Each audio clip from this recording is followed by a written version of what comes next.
Hi, everyone. So I am here because I was watching Star Trek: The Next Generation, and it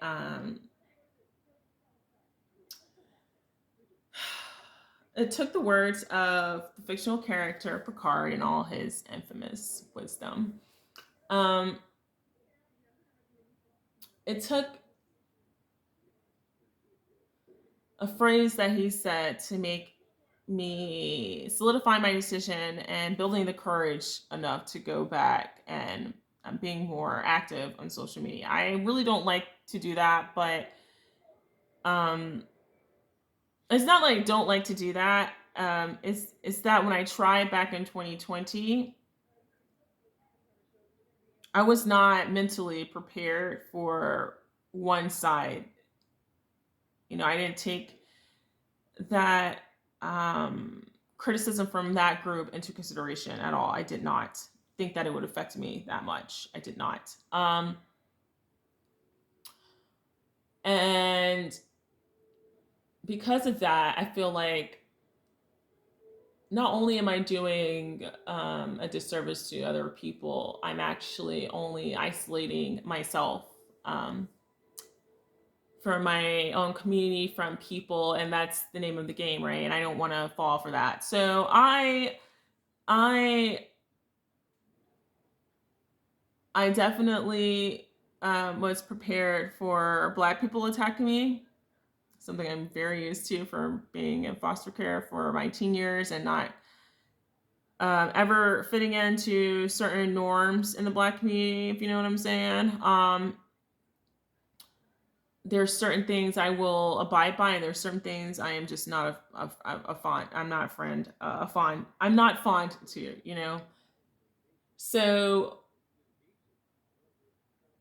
with that being said, I wasn't really worried about their criticism. I can easily talk to someone who's in a Black community that, unless it's my sister, I can easily talk to my Black community, people in the Black community, and understand why they feel the way they feel. But I can also tell them there has to be a better way that we can do this. There has to be a better way that we can agree. How can we, come together?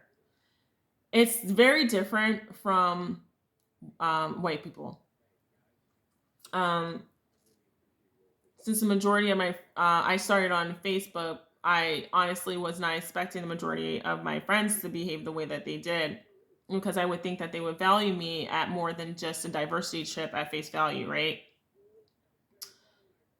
Clearly I was wrong about that. I quickly found out that those who consider themselves white allies, they are actually not our allies. They're actually people who want to put us in a certain type of box, and they use this box that a very minority, a group of our community, right? The the a very small part of our community that they would like to put on a very large scale, right? They wanted to say that all Black people are like this. No, not all Black people are like you. When you say Black Lives Matter, we know Black Lives Matter does not care about all Black lives, right? We already know that. Um, but to sit here and use that in a way that you do care about, to say that you do care about all Black lives, yeah, I have a problem, because when a Black person tell you what their grievances are in the Black community, you as a white person, especially when you lived your whole entire life in a suburb in the middle of bumfuck nowhere in middle America, where you barely even had any Black friends, and you even said as much, and when we were in school, like when you have people like that are on your friend list, and they act like they know what is best for you than you, and you are the person in the community that they're talking about, it is so infuriating. And they don't even see that they're being racist. They don't even see it. And so I had a problem with that. And so I felt very alone, because they attacked me the way that they did, and the last people I expected was that, was those from grad school, let alone those who consider themselves liberal. I was shocked. So needless to say, I felt like once I did find out who Candace Owens was, the Hodge twins, a black conservative perspective. I felt that I wasn't alone anymore. Oh, then there's Gothic. I felt finally that I wasn't alone, and um, I know I don't look the variety of what people might consider to be conservative, but um, what can I say? I want to represent for those who, you may look like you belong to that crazy ideology, but you don't. You believe in capitalism. You believe in free choice. You believe in critical thinking. You believe in working for your own. You believe in taking responsibility, personal responsibility. Those are the people I want to represent. I want people to not feel alone. I felt alone for such a long time, but like I said, when I found out who those other public figures were, I was really happy to find that I wasn't so alone, in this world, being black and having that type of thinking. Another reason why I wanted to be more on active on social media is because I do have ADHD, and I think it will help me with making my thoughts more concise so that people can follow me. I do come from, by trade, my work. I am a math and software developer, and so I'm already trained to think, to program defensively. I'm always thinking about, when I'm designing something, how I can not break what's already there.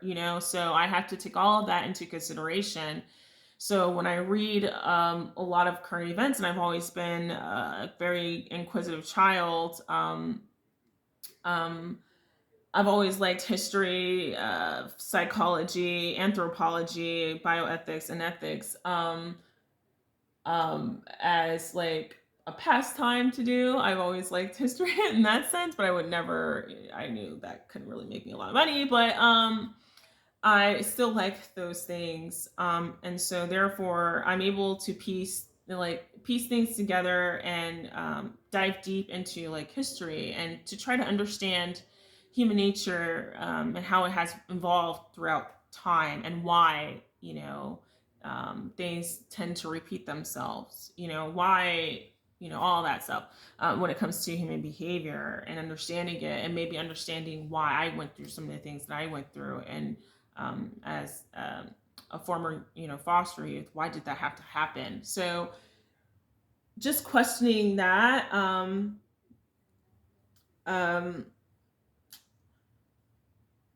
I just have always been about questions, and so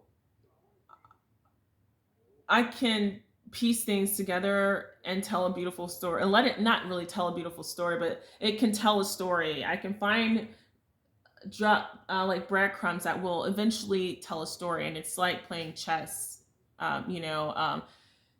What distinguish good chess players from other chess players? They know the strategies like the back of their hand. They know how to maneuver their opponent, and in a way to predict an outcome that would be in their favor. They know how to do that, um, and they don't care how they'll do it.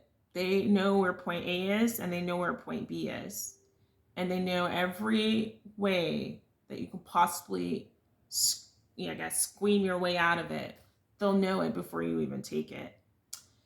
And when you think like that, you can't help, when you read certain pieces and events that happen in history and current events, why are they happening? You can't help but question why, right? So um, I want people to be able to follow me, and I want to be able to practice my public speaking, and translating those thoughts in a very coherent, narrow, you know, very direct, concise,